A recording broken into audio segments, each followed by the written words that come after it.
You know, the 2008 financial crisis wasn't just some storm that blew over. Nope, it was more like an earthquake that completely changed the landscape.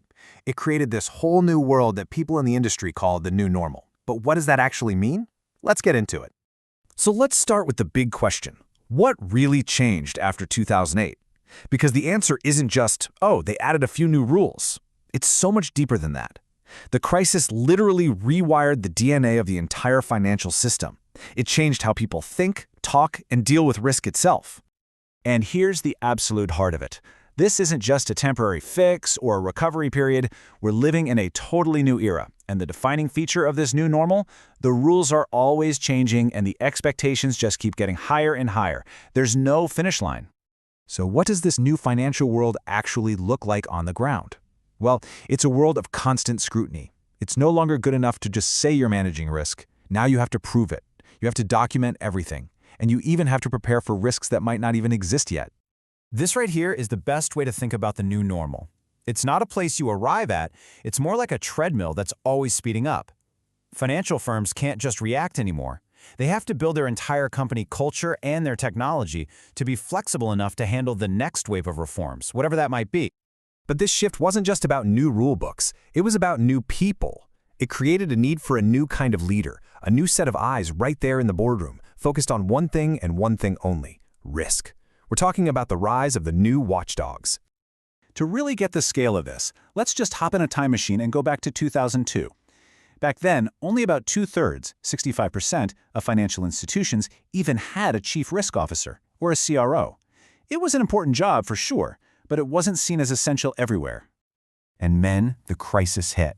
Fast forward to 2014, and that number skyrockets to 92%. That is a massive leap. The CRO went from being a nice-to-have to an absolutely critical, can't-live-without-it member of the executive team. And you could feel this change in the conversations people were having. This quote from a CRO at the time just nails it. It wasn't just about a new job title. The actual conversations in the boardroom changed. Risk went from being an afterthought to being a central part of every single strategic decision. And this wasn't just some memo that went around. The change went all the way to the very top. A whopping 85% of boards said they were spending way more time on risk oversight than they did just a couple of years earlier. This was a revolution in corporate governance, from the top down.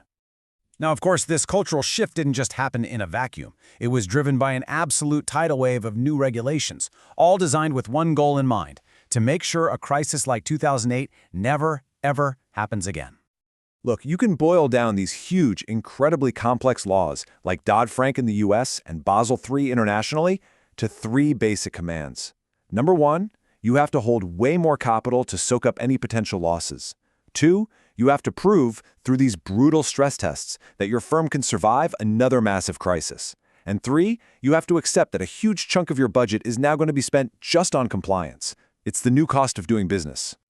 And when we say a huge chunk, we mean it. When firms were asked what the single biggest impact of all these reforms was, an overwhelming 87% said it was the increased cost of compliance.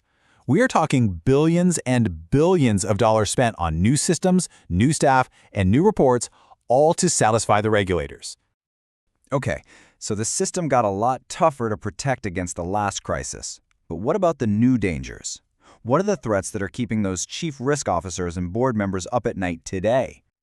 Well, ironically, the number one risk is the risk of the rules themselves, the fear of not being able to keep up with that endless rulebook.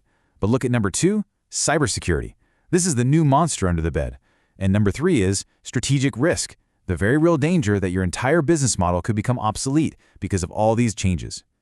And here is where it gets really telling. Even though cybersecurity is seen as a massive threat, institutions rated themselves as only 42% effective at actually managing it.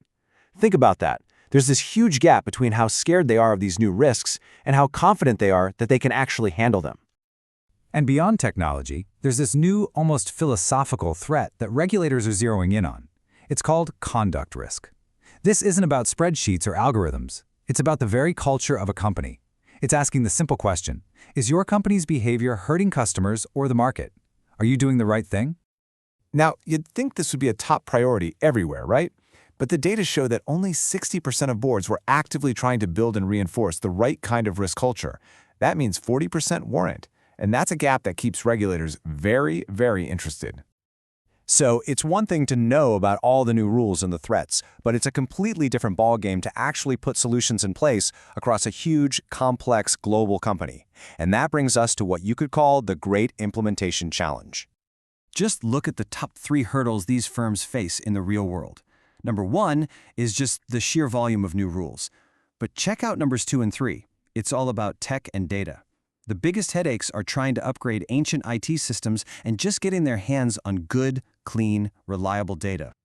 So you see, the real challenge isn't just to follow today's rules, it's to somehow build a system that's nimble enough to adapt when the next set of rules inevitably comes along. It's become this never-ending race between regulation and technology. So after all that, where are we? We've seen how the financial world has been totally reshaped by this new normal. But what's the big takeaway from all this? What's really next for risk? Well, it really all boils down to a massive trade-off. The whole point of this new normal is to create a safer, more stable financial system for everyone. But that safety comes at a price. And that price is a system that is way more complex, way more expensive, and requires this constant, frankly exhausting state of adaptation. And that leaves us with the billion-dollar question, doesn't it? After all of this change, all the money spent, and all the added complexity, did we actually succeed? Is the financial system truly safer now, or have we just traded one kind of risk for a different, more complicated kind?